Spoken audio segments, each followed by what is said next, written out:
Hi, hope all of you are doing very well. Let's begin a new video. In this video, I'm going to talk about the poem Lotus by the poet Toru. And obviously, we will be reading the poem line by line, try to understand its literal meaning and also the difficult meanings, the critical analysis of the poem. So let's begin. Toru was one of the important Indian poets who are writing before the independence of India. He was born in the year 1856 in Calcutta, and also her family was very interesting because she was born into the family of Govind Chand Dutt, and the Dutt family in Kolkata was very famous because of its preoccupation with the cultural excellence. And as a result of belonging to this family, she was educated at home. She learned Sanskrit, she learned English, and she learned other Indian languages as well. And also, she received education in foreign also. She visited France and England. She attended several lectures in the University of Cambridge, which was a very unprecedented incident for a female poet at that time. However, she died only at the age of 21 in the year 1877. So her premature death itself is an irreparable loss for the literary world of India. At the same time, whatever she has written within a very brief lifespan, all the writings are always giving reference to a very mature poetic mind. The Lotus, the poem by her itself is an example of a finest expression of a sonnet. If you check the poem, The Lotus, you will see there are 14 lines. So it is a sonnet. And I have already mentioned many times in my class whenever I teach my MS students that see the Indian writers who are writing before the independence of India, they all of them they were closely following the British poetic form, and very carefully they tried to maintain British poetic form. At the same time, they tried to infuse Indian subject matter into the British poetic form. As a result, their poetry is a perfect example of cultural hybridity, where we find the soul is very much Indian, but the body is very much British. The same thing exactly happens with the poem The Lotus by Toru. Here, it is a 14-line sonnet, and the poem, I'm reading the poem line by line and will tell you its literal meaning. Then we will start the critical analysis of the poem. Love came to Flora asking for a flower. So love is personified here as a human being. And Flora is a mythic character. Flora is believed to be the fairy queen and the creator of the flowers. So love, as a human lover, came to Flora and said, "Please, love, gift me a new flower.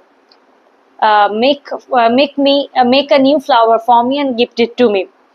That would of flowers be undisputed queen."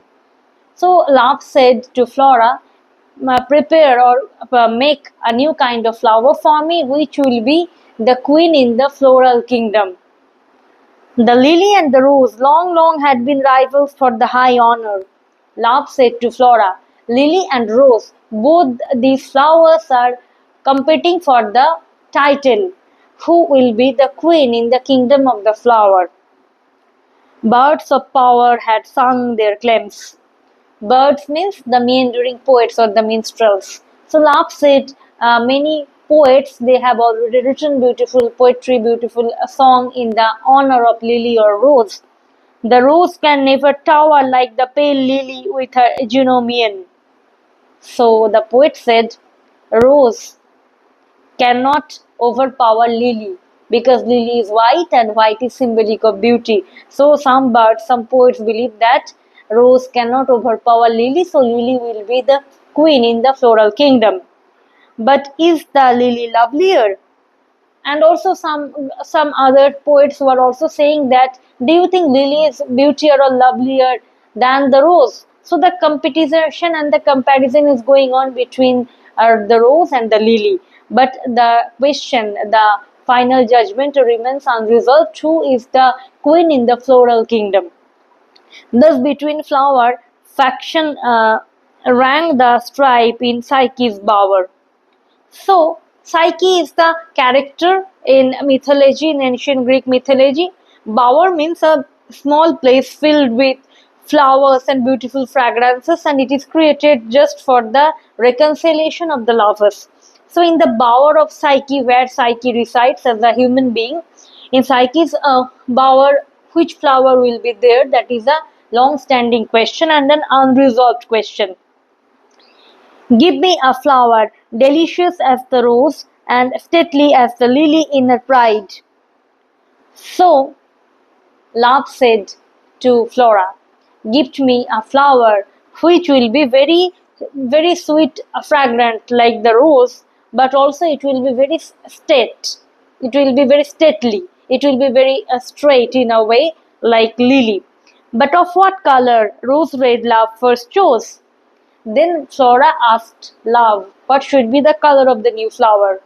Love first said it should be red rose. Then he said, no, lily white or both provide. Then Love said, no, it should be white like lily. But then Love said, no, the new flower should be the combination of both a red color of the rose and white color of the lily. And Flora gave the lotus rose red dyed and lily white, the queenliest flower that blows. So after that, Flora gifted Love the beautiful lotus, which is a combination of both red color of the rose and the white color of the lily. Thus, the birth history of the lotus is beautifully explained in the poem. So this poem is all about the history of the birth of the flower lotus. But see, the poem apparently seems very simple poem without much deep critical interpretation into it. But very important aspects of the poem is the symbolism of the lotus. What does the lotus symbolize in the poem? First of all, the poem is very remarkable because here Toru very powerfully blends Hinduism, the tradition of Hinduism and Buddhist tradition. At the same time, she has also mentioned the aspect of Indic spirituality. At the same time, she talks about the question of human psychology. What is human psychology? And also, what is the creation of the lotus signify in the poem? So these are the three major aspects. So let me talk one by one about these aspects. First of all, let us discuss what is the symbol of the lotus in the poem. Lotus, in the Hindu mythology, we find the reference to lotus first in the origin of the Brahma. Brahma, Vishnu, Maheshwar. Brahma is the god of creation, but we find the reference in Hindu mythology and Purana that Brahma is taking birth from the navel of Vishnu. From the navel of Lord Vishnu, a beautiful lotus is coming out, and in the lotus, Brahma is sitting on it. So, lotus first comes in Hindu mythology as a reference to Brahma, Lord Brahma, and Brahma is the god of creation. So, in a roundabout manner, here lotus symbolizes the seed of creation, and the sacredness of lotus is very much associated with it. Later times we find lotus is described as the throne for the goddess Lakshmi. Lakshmi is the goddess of wealth. So lotus here symbolizes abundance, prosperity, and the sacred connotation is still continuing. But also we can find lotus in the hand of Devi Lakshmi. Again, lotus is symbolizing prosperity, wealth, and also happiness. And also the sacred connotation is very much there. Later times, the lotus symbol traveled from the Devi Lakshmi to Devi Saraswati, the goddess of learning, and we get to find that lotus is also in the hand of Devi Saraswati. So it's symbolizing the abundance ability or the abundant possibility for human beings to learn something. So the knowledge is very multidimensional and knowledge is very sacred. So the sacred connotation of knowledge and the prosperity of knowledge is symbolized by the lotus in the hand of Devi Saraswati. Later times, lotus symbolism traveled from Hinduism to Buddhism, because if you closely analyze the history of religious evolution in India, you will find from Hinduism, Buddhism was developed. So in Buddhism, Lord Buddha himself identified with a lotus. Why? Because Lotus is very much grounded, very much rooted in the soil, filth, dirt of the tank of the water body, but it goes upward in a very straightly manner, in a very strict way. So Lotus is the symbol of every human life in the society on earth. Why? Because like the human life, Lotus is rooted into the filth, dirt, and quagmire of life. But very symbolically, Lotus is always heading upward, going upward. So it is a symbolic comment on the human life also, that though human beings, we are very much associated, enmeshed into the material world, filth, dirt, problem, negativity, despair, pessimism, etc. But for a human being just like Lotus, there is always the possibility that we'll go upward. We will leave our material world, and we can strive towards attaining spiritual salvation. So Buddha, Lord Buddha, he always associated himself with the lotus. So he had a human birth, but apart from having a human body, he rejected all the bodily problems, materiality, etc., and he attained liberation or moksha or Buddhahood. So that is the very beautiful connotation of lotus.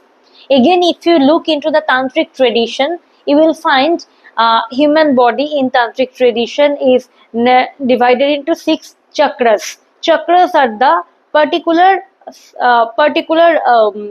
circles or the cycles within the human body where the power is nascent, and the highest chakra is called Sahasradhara chakra, that is located on the crown section of our head, and this is the symbol for this ultimate chakra is the lotus, a fully bloomed lotus.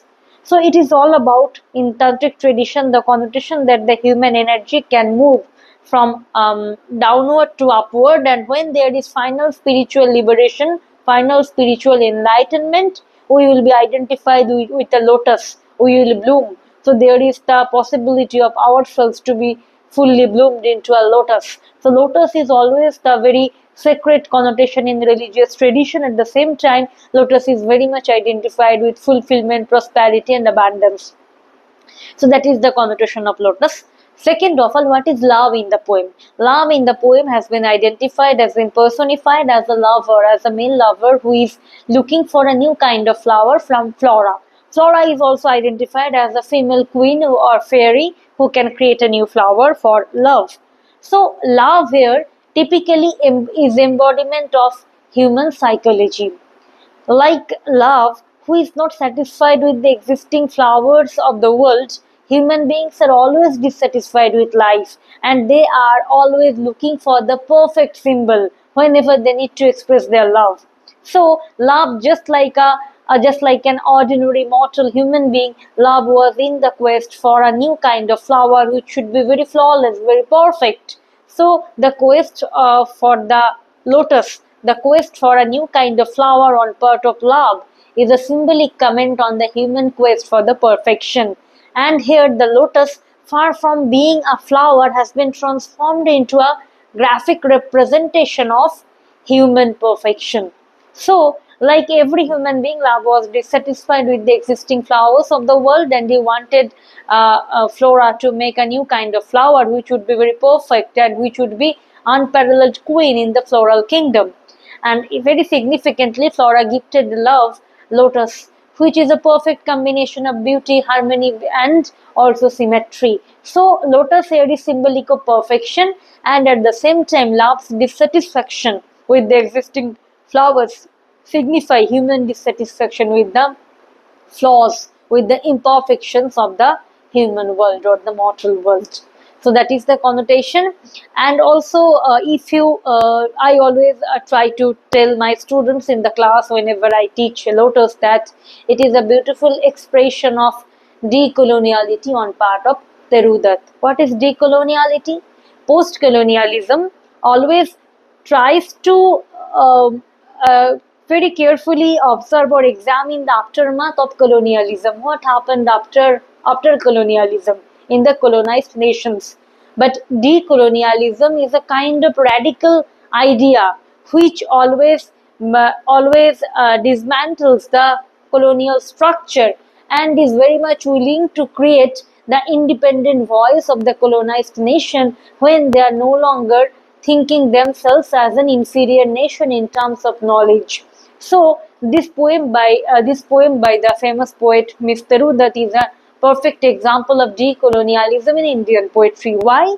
Because she very beautifully blends Indian mythology, Indian religious tradition into the body of a sonnet. And you must remember, sonnet itself is not an Indian poetic form. Sonnet was originated in Italy in the hands of Francis Petrarch. Then sonnet travelled all the way from Italy to the British soil in the court of Queen Elizabeth I. Later in the hands of Watt and Surrey, Henry Howard, in the hands of Watt and Surrey. Sonnet was introduced in British soil, and later in the Elizabethan era, Elizabethan sonneteers such as William Wordsworth, your Philip Sidney, Michael Drayton, they excelled the sonnet form. So sonnet was basically an Italian poetic form, but it travelled all the way from Italy to Britain. Now, as the poet Miss Dutt was very much familiar with the British Romantic writers, and she was very much influenced by the British Romantic writers such as William Wordsworth and P.B. Shelley. The impact of British Romanticism was very much on her. So she mixed British poetic form, but she kept the soul of the poem as a typically Indian one. As a result, there is a beautiful fiction and the kind of hybridity that we find in her poetry. It is not an example of post-colonial hybridity. Rather, it is an example of decolonial hybridity, where the poet is very much aware, very much conscious of the ability of her poetic craft, which will be able to outstand the epistemic system of the master. So that is my understanding about the poem and its symbolic comments. So if you like this understanding, please like and share this video, and do subscribe to my YouTube channel for more similar updates. Thanks for watching. Bye. Take care.